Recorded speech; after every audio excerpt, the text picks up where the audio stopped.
Varicose veins కి సరైన చికిత్స కోసం సంప్రదించండి ఎవిస్ హాస్పిటల్.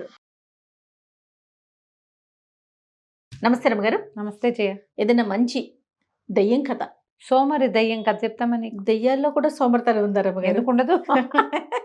సోమరిపోతులు చచ్చిపోతే వాళ్ళు దయ్యాలైతే వాడు సోమరి దయ్యమే అవుతాడు. ఓ బాగుందండి కాన్సెప్ట్. ఓకే. ఓ పల్లెటూరులోట ఏదో పేరబ్బా వాడి పేరు తమ పరాంకుశం అని ఒక కుర్రాడు ఉండేవాడు. అయితే వీడికి పరమ బద్ధకిష్టవాడు, మామూలు బద్ధకం కాదు. తల్లి చిన్నప్పటి నుంచే లేదు వాడికి. వాళ్ళ నాన్న ఇంట్లో అన్నం వండి పెట్టి పొలం పనులు చేసుకునేవాడు. వీడు నాన్న ఇంట్లో అన్నం వండేదాకా నిద్ర లేచేవాడు కాదు. ఆయన పొద్దునే వంట తంట చేసేసి కొడుకు కోసం తన కోసమును ఆయన పొలం వెళ్ళేవాడు. వీడు నిదానంగా నిద్ర లేచి మేలిగా పళ్ళు తోముకుని అటు ఇటు చూసి ఎటాగో చెమ్ము నీళ్లు దిమరించుకుని అన్నం వాళ్ళ నాన్న వండి పెట్టింది తిని ఊళ్ళోకి తిరగడానికి పోయేవాడు. ఊళ్ళో ఫ్రెండ్స్ తోటి అటు ఇటు తిరిగేవాడు. బద్ధకంగా ఉంటే ఎక్కడైనా కూర్చునేవాడు. సాయంత్రం తిరిగి వచ్చేవాడు. వాళ్ళ నాన్న పొలం నుంచి వచ్చి మళ్ళీ వేడిగా కుండలో నీళ్లు పెట్టేవాడు స్నానానికి. వీడు ఆ వేడి నీళ్ళు స్నానం చేసేవాడు. నాన్న వంట చేసేవాడు, వీడు అన్నం తినేవాడు. నాన్న పడుకునేవాడు, వీడు పడుకునేవాడు. ఇంతే. పొలం పనులు ఎప్పుడు వాళ్ళ నాన్నే చేసేవాడు. వీడు ఎప్పుడు ఏ పని చేసేవాడు కాదు. ఏం చెప్పినా సరే రే పని మా పని అనేము అని వాళ్ళ నాన్న పనే చెప్పడం మానుకున్నాడు. మనం ఇట్లా పనులు చేయరని మన సమీపంలో చుట్టాల పక్కల నీకు 5-6 గుర్తొచ్చి ఉండాలి ఈ పాటికి. ఇక వాళ్ళని చచ్చినా వాళ్ళకి ఏ పనులు చెప్పరు. వాడు ఎలాగూ చేయడని పని చేసే ఒక్క పిల్లనో పిండి పారేస్తారు, చెవులు మూస్తారు. పని చేయని వాడిని ఎవ్వరు వాళ్ళని పిలవరు, వాళ్ళకి చెప్పరు. ఎక్కడైనా సహజం రమ్మగారు, ఇంట్లోనే కాదు ఎక్కడైనా, ఆఫీసుల్లో కూడా. ఎక్కడైతే ఆఫీసులో కూడా ఎవరైతే పని చేస్తారో వాళ్ళకే చెప్తారు. వాళ్ళే ఆన్సరబుల్ గా ఉంటారు. వాళ్ళు బతుకంతా ఆన్సరబుల్ గానే ఉంటారు. అంతే పనిమంతులు. ఈ సోమరిపోతులు అలాగే కొంత ఆఫీసుల్లోనూ నడుస్తాయి, కంపెనీల్లో నడుస్తాయి, ఇళ్లలో కూడా. చెప్పనక్క ఫ్రెండ్స్ లో కూడా పరమ బద్ధకిష్టులని అలాగే బద్ధకంతో మెయింటైన్ చేస్తారు. నీ బద్ధకం నేను మీతో మేము మాట్లాడపో మీ ఇంటికి అనరు. ఆ బతకిష్టిని మోసుకుంటూ తిరుగుతుంటారు. పోనీ వాడికి బతకం అని చెప్పుకుంటూనే తిరిగేస్తాం. అదే కొన్నాళ్ళకి చుట్టుపక్కల ఎక్కడా వీడికి పిల్లనిచ్చేందుకు ఎవరు రాలి. వీళ్ళకి 4 ఎకరాల పొలం ఉంది. పొలం చూసు రావచ్చు ఎవరైనా. వీడు కొంచెం చూపు శృంగారు బాగానే ఉంటాడు. కానీ వీడి బద్ధకం తెలిసి ఎవ్వరు చుట్టుపక్కల వాళ్ళు పిల్లనివ్వల. ఓకే. ఒక 3 ఏళ్ళ ఊళ్ళ అవతల ఒక సంబంధం కుదిరింది. ఆ పిల్ల పేరు నాగమణి. అది చక్క పనిమంతురాలు. పొలం పనులు చేసి అవతల పారేస్తుంది, ఇంట్లో పని చేసి పారేస్తుంది. అది దాన్ని పెళ్ళికి కుదిర్చారు. సరే పెళ్ళి కుదిరినప్పుడు కొంచెం సరదాగానే ఉంటుంది. వెళ్ళారు, మాట్లాడారు, చేశారు. పెళ్లిపేటల మీద 3 ముళ్ళైనాయినా అంటే 3 ఎందుకు, 2 వేస్తే చాలుగా, 3 ఎందుకు అన్నట్ట. 1 ముడి వేస్తే ఊడిపోతుంది, 2 వేస్తే చాలుగా, 3 ఎందుకు అనవసరంగా అనగానే ఈ పిల్లకి అర్థం, ఊరిని వీడు బద్దకిష్టు కాబోలు, ఎక్కడ కర్మ ముడేయటానికి కూడా బద్దకిచ్చేవాడు, వీడేం చేస్తాడు. సరే ఇంటికి వచ్చాక అమ్మాయికి మొగుడు గారి బతకని తెలిసింది. అదే పొలం పోయేది, అదే ఇంట్లో పనిచేసేది, ఊరుకునేది.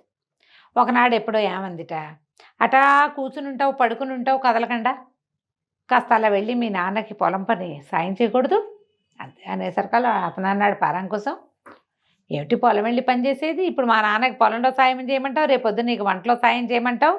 ఆయన ఎవరో కోయవాడు చెప్పాడు, ఏ పని చేయకపోయినా నా రాజ్యాంగానికి ఏమీ లోటు ఉండదుట, నా బతుకంతా ఏ పని చేయకుండా ఉంటానని చెప్పాడు, అందుకే నేను హాయిగా పడుకుంటున్నా, నాకేం పనులు చెప్పద్దు నువ్వు అన్నాడు.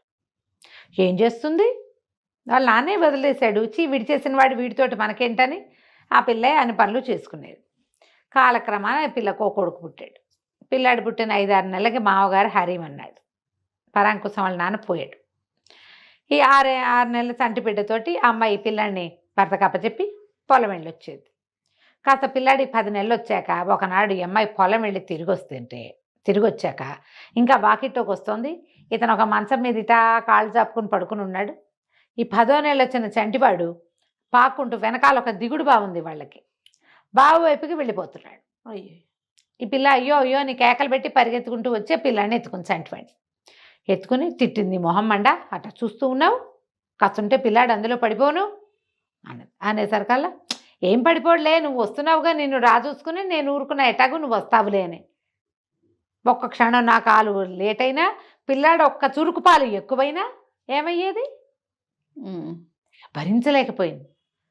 ఎంత చాకరీ చేసినా నీకు తెలియటం లేదు, ఇంటో పిల్లాన్ని చూసుకుని వంట చేసి ఇక ఈ కొంపాగోడు శుభ్రం చేసి దొడ్డి బాకిలి తుడిచి పొలం వెళ్ళి పొలం పనులు చేసి వచ్చి నా దుంప దిగిపోతుంది. ఈ చాకరీ ఎక్కడ చేసుకున్నా నాకు సరిపోతుంది కదా. అంతే. నా కొడుకు పొట్ట నా పొట్ట పూడవా, దీంతోటి స్థిమితమైన ఉంటుంది జీవితానికి. నేను నీతో చచ్చినా ఉండను, ఏదో ఒకటి చేసుకో ఏడు, నేను నీతో ఉండను అని చెప్పేసి పిల్లాన్ని ఎత్తుకుని వెళ్ళిపోయింది పుట్టింటికి. పుట్టింట్లో అయినా చేసుకోవచ్చు, నీతో ఏం సుఖం ఉంది, ఏం సంతోషం ఉంది, ఓ పనికి సాయం లేవు, నువ్వు ఓ బాధ్యత లేదు, అక్కడైనా పిల్లని చూసుకుంటారు, నేను చచ్చినా ఉండనని పిల్లాన్ని ఎత్తుకుని వెళ్ళిపోయింది. సరే వీడేం చేస్తాడు, అట్లా ఉన్నాడు. అప్పుడు కూడా ఉన్నాడు. 2 పూటలు గడిచినాయి. రెండో పూట ఒక పూట గడిచింది, రెండో పూట ఒక పూట గడిచింది. కాళ్ళు చాపుకొని ముక్కాల పీట మీద కూర్చున్నాడు. ఈ ముక్కాల పీట మీద నుంచి లేచి మంచం ఎవడేస్తాడు, పక్క ఎవడేస్తాడు అని ముక్కాల పీట మీదే కూర్చుని ఉన్నట్ట, కురికి పాటలు పడుతూ. వాడికి లేచి మంచం వేసుకుని పక్కేసుకోవడానికి బద్ధకం. పెళ్ళామే మంచం వేసి పక్కేసేది. బాగుంది. కూర్చుని ఉంటే ఒక దయ్యం వచ్చిందట, ఒక ఆత్మ లాంటిది, తోకల్లే ఉంటుంది కదా. విఠలాచార్య సినిమాలు చూడండి, అందులో మీకు కనపడతాయి. దయ్యం ఎలా ఉండాలో ఆయన చూపిస్తాడు. అది వచ్చి ఆ అరుగు చివర కూర్చుని వీడికేసే చూస్తుంది. వీడి భయమే ఇలా, బద్దకస్తుడికి భయం వాళ్ళు ఉండవు. ఏమన్నాడు, ఎవరిచ్చిందా నువ్వు ఎటాకు వచ్చావురా తమ్ముడు, వాడెవడబో నువ్వు, ఆ మంచం కాస్త వాళ్ళు పడుకుంటాను అన్నాడు. అనగానే నీకు బద్ధకం కదూ అని అడిగాడు. అవునన్నాడు పరం కోసం. నేను కూడా సోమరిగా చచ్చి ఇదిగో ఇట్ట భూతాన్ని అయ్యాను అన్నాడు. అనేసరికల్లా సరే మాట్లాడుతూ మంచమే పడుకుంటాను అని చెప్పి వచ్చేవాడు. భూతం మంచం వేస్తే పరం కోసం వచ్చి పడుకున్నాడు. పడుకుంటే ఆ భూతం తన కథ చెప్పింది. ఏమని, నేను నీకు సంగతి చెప్పాలి, నువ్వు నాతో రా, నీకు ఒకటి చూపిస్తాను అంటే, సరే ఏదో భూతం చూపిస్తానంటుంది కదా అని లేచొచ్చాడు. లేస్తే భూతం నడిపించుకుంటూ తీసుకెళ్ళింది అడవిలోకి. సరే నువ్వెవరు, ఏమిటి, మా ఇంటికి ఎందుకు వచ్చావు ఏంటని అడిగితే, నేను నీలాంటి సోమరిపోతునే, మా నాన్న అమ్మ చెల్లి ఉండేవాళ్ళు, నేను ఉన్నాను, పరమ సోమరిని, నీకు మళ్ళీనే ఏ పని పాట నా చేత పట్టేది కాదు, నాకు 3 దౌర్భాగ్యపు స్నేహితులు ఉండేవాళ్ళు, నేను సోమరిపోతునే కానీ మనిషిని మంచివాడిని. ఒకడేమో జూదరి స్నేహితుల్లో, ఒకడు తాగుబోతూ, ఒకడు తిరుగుబోతూ ఉండేవాళ్ళు. వాళ్ళ దారిన వాళ్ళు తిరుగుతూ ఉండేవాళ్ళు. నేను కూడా ఏ పని తిరగడానికి సోమరితనం లేదు నాకు, కాలు కొద్దీ తిరిగేవాడిని. కాకపోతే పనికి బద్ధకం, ఇంట్లో పని నేనేనాడు చేయలే, మా చెల్లెలకి సహాయము చేయలే, మా అమ్మని ఏ సంగతి చూడలే, మా నాన్నకి పొల పనిలో చేసింది వాడినే గాను. ఈ 3తోటి తిరిగేవాడిని. కానీ వాళ్ళ లక్షణాలు ఏవి నాకు అంట్లా. అయితే ఒకనాడు ఈ లోపల మా చెల్లెలకి ఏమో పెళ్లి కుదిరింది. మా నాన్న పట్నం వెళ్ళి పాత బంగారం అది చేసి డబ్బులు తీసుకున్నాడు.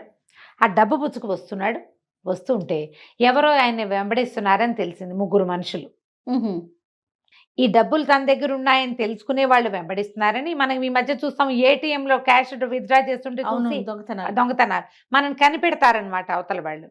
మా ఇంట్లో ఎట్లాగూ పెళ్ళుంది, మా నాన్న ఏదైనా బంగారమో వెలిగారమో కరగబెట్టి క్యాష్ చేసుకొస్తాడు, అది వాళ్ళకి తెలుసు. 3 వెంబడబడితే మా నాన్న ఏం చేశాడు, దాన్ని ఒక మర్రి చెట్టు కింద దాచిపెట్టి ఇంటికి తప్పించుకుని వచ్చేసాడు. వాళ్ళు మా వెనకాల పడ్డారు, మా నాన్న వెనకాల పడి వచ్చేసరికి ఆయన ఆదురుతోటి పరిగెత్తుకొచ్చేసరికి ఇంటికి వచ్చేసరికి గుండెపోటు వచ్చింది. మా అమ్మ చెల్లి ఏడుస్తుంటే నేను అప్పుడే బయట తిరుగుతున్న వాడిని లోపలికి వచ్చాను. మా నాన్న రహస్యంగా ఎవరో 3 వెంబడబడ్డారు, వాళ్ళు నీ స్నేహితులేమోనని నాకు అనుమానంగా ఉంది, మర్రి చెట్టు కింద డబ్బులు దాచిపెట్టాను, చెల్లాయి పెళ్ళి జాగ్రత్తగా చేయని పిల్లని నాకు అప్పచెప్పి చచ్చిపోయాడు.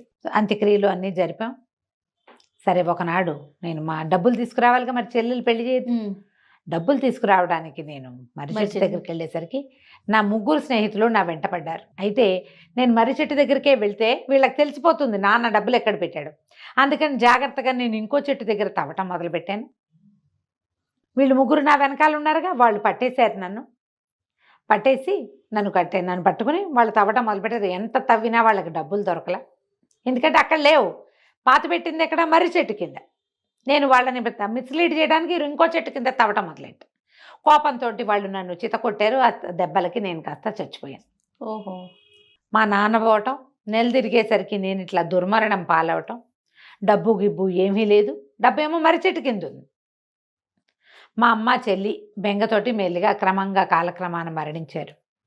వాళ్ళకి సద్గతులు వచ్చాయి, కానీ నేను ఇట్లా అరకొర జీవితం వల్ల నేనేమో దయ్యాన్ని అయ్యాను. అప్పటి నుంచి వెతుకుతున్నా ఎవరికైనా ఈ డబ్బు ఇవ్వాలని. ఇందాక నీ భార్య ఏడుస్తూ నిన్న సాయంత్రం పిల్లాన్ని ఎత్తుకెళ్ళటం చూశాను. కనపడ్డ వాళ్ళందరికీ చెప్తుంది, నా మొగుడు పరమ సోమరిపోతూ వాడితో నేను ఉండలేను. వాడు నాన్న లేకపోయినా వాళ్ళ ఊళ్ళో వాళ్ళు అదేంటమ్మా తల్లిదోడు ఎవరు లేరు వదిలిపెట్టిపోతే ఎట్లాంటి వదిలిపెట్టక నేను ఏం చేయను. కాస్తుంటే పిల్లాడు నూతులో పడేవాడు. ఏదో రకంగా నా పిల్లాడిని నేను కాపాడుకుంటానని వెళ్ళిపోతుంది. అది చూశాక నాకు అనిపించింది, నాలాంటి సోమరిపోతువే నువ్వు కూడా. నేను వాళ్ళతో స్నేహం చేయకుండా ఉండుంటే బాగుండేది. మా నాన్న శ్రమని నేను కొంత పంచుకుని ఉంటే బాగుండేది. పోనీ మా నాన్న పాతిపెట్టింది ఉంటే ఉంటుంది, నేనే ఏదైనా ప్రయత్నం చేసి చెల్లెలు పెళ్లి చేద్దాం అనుకుంటే బాగుండేది. ఎప్పుడు నాకు బుద్ధి రాలా. దయ్యాన్ని అయ్యాక బుద్ధి వచ్చింది. నీకు నేను డబ్బులు చూపిస్తా, మా నాన్న దాచిపెట్టింది, నువ్వు వాడుకో, నీ పెళ్ళాన్ని పిల్లాన్ని తెచ్చుకో, ఈ సోమరిపోతానాన్ని వదిలిపెట్టు, లేకపోతే నాలాగానే నువ్వు కూడా అయిపోతావు అని చెప్పి ఏం చేసింది, వీడిని తీసుకుపోయి ఈ పరాకుసాన్ని మర్రి చెట్టు కిందకి తీసుకెళ్ళింది. వీడు ఆలోచిస్తూ ఉన్నాడు, ఒకడు చచ్చిపోయి దయ్యమయ్యాడే. వాడు ఆ నాన్న చచ్చిపోయి, అమ్మ చెల్లి పెళ్ళి పేరంటం లేకుండానే చెల్లెలు చచ్చిపోయి, అమ్మ చచ్చిపోయి, వాడు పోయి మర్రి చెట్టు కింద తవ్వాడు. అది ఒక కాయిన్ కనపడింది. అన్నీ తీస్తే అవి ఏనాటివో పురాతన నాణేలు. అవి ఇప్పుడు పనికిరావు. మనకి పాతకాలం ₹1 దొరికితే ఏం ఉపయోగం? అదే కదా. కానీలు గీనీలు ఇప్పుడైతే పాత కానీ ఉందా మీ దగ్గర, దాన్ని మేము కొంటామని అడుగుతున్నారు. ఇప్పుడు ఇన్స్టాలోనూ అక్కడ పెడుతుంటారు, ఒక ₹1 బొమ్మ పెట్టి ఇలాంటిది మీ దగ్గర ఉంటే మీకు అదేదో 1,80,000 ఇస్తాం అలాంటి చెప్తాం. అన్ని దొంగ వేషాలు ఏమో, అవి నిజమో కాదో తెలియదు. అవును. అప్పుడేముంది ఆ కాలంలో చూసి ఈ కాసులు ఎందుకు పనికిరావని సరే ఏమనుకున్నాడు, బయటకు వచ్చేసాడు అక్కడి నుంచి. మర్రి చెట్టు దగ్గర ఉన్నది వాటిని మర్రి చెట్టు కిందే పాతి పెట్టాడు. ఎవరికో దొరుకుతుంది, నాకు అక్కర్లా, ఇవి ఎలాగూ నేను చెల్లుబట్టి చేయలేను వాటిని. ఇంటికి నడిచి వచ్చి ఇల్లు చుట్టుపక్కల చూస్తే అనిపించింది, నేను ఏనాడు ఏమీ చేయకుండానే మా ఇల్లు ఇంత బాగుందే. నేనేం చేయలా, ఇల్లంతా శుభ్రంగా అలికుంది, నీట్గా వాకిట్లు ముగ్గులు పెట్టున్నాయి, ఎక్కడ సామాన్లు అక్కడ సర్దున్నాయి. ఇప్పుడు అమ్మాయి వెళ్ళిపోయింది, నేనేమైనా చేయగలనా ఇందులో ఒక్క పనైనా? ఇదేమిటి నేను ఇలా ఉన్నాను, అమ్మాయి లేకపోతే ఎట్లా? అవే ఆలోచించుకున్నాడు. మర్నాడు పొద్దున పక్కనున్న రైతు దగ్గరికి వెళ్ళి, నేను వ్యవసాయం చేద్దాం అనుకుంటా, నాకు ఒక్క పని రాదు, అందుకని నీ పొలంతో పాటు నా పొలం కూడా కౌలు చేయి, రోజువారీ కూలి ఇవ్వు, నువ్వు ఏ పని నేర్పిస్తే ఆ పని చేస్తా, నా కౌలు ఇవ్వు కూలి ఇవ్వు అని మాట్లాడుకున్నాడు. పెళ్ళానికి ఒక ఉత్తరం రాయించాడు. మన పక్కనున్న రాజన్న చేతిలో మన పొలం పెట్టాను, ఆయన కౌలిస్తాడు, నాకు రోజువారీ కూలీకి నన్నే పిలుస్తానని మాటిచ్చాడు, నువ్వు వచ్చి కాస్త వేళకు అన్నం వండి పెట్టి పొలానికి అన్నం తెస్తే మన ఇంటికి కావాల్సింది నేను సంపాదిస్తాను అని ఉత్తరం రాశాడు. ఈ మొగుడికి సోమరిపోతాను వాడే స్వయంగా ఉత్తరం రాశాడు కదా. అది చూసుకుని అమ్మాయి మీరు సోమరిపోతాను వదిలిందిరా దేవుడా అని ఆ అమ్మాయి కొడుకుని ఎత్తుకుని మళ్ళీ వచ్చేసింది. వీడు ఆ దయ్యాన్ని చూసిన భయంతో మెల్లిగా సోమరిపోతానాన్ని వదిలిపెట్టి ఒక 4-5 సంవత్సరాల్లో వాళ్ళు 4 ఎకరాలకి ఇంకో 4 ఎకరాలు కొన్నట్ట. ఇంకో 4 ఎకరాలు కొని క్రమంగా మోతుబరి అయ్యాడు. ఒళ్ళు దాచుకొని వాడికి సంపాదన ఉంటుంది అంతే. బద్దకిష్టులకి సోమరిపోతు వాళ్ళకి రేపు చేద్దాంలే అని అనుకునేవాడివి, గోడ మీద రేపు రాసుకునే వాళ్ళకి రూపాయి రాదు, ఖచ్చితంగా రాదు. ఉద్యోగినం పురుష సింహం ఉపైతి లక్ష్మి అంటారు. ఎవడైతే ఉద్యోగిగా ఉంటాడంటే పని చేయాలి అన్న ఉద్దేశంలో ఉంటాడో వాడికి లక్ష్మి దొరుకుతుంది అంతే, వాడి జీవితంలో ముందుకెళ్తాడు. సోమరిపోతనాలు విడిచిపెట్టండి. ఇందులో ఉన్న సోమరి దయ్యంలాగా మనం ఆత్మలుగా మారాక బుద్ధి వచ్చినా ఏ ప్రయోజనమూ ఉండదు అంతే. కాబట్టి ఇలా ఆలోచించండి తప్పకుండా. నమస్తే రమ్మగారు. నమస్తే.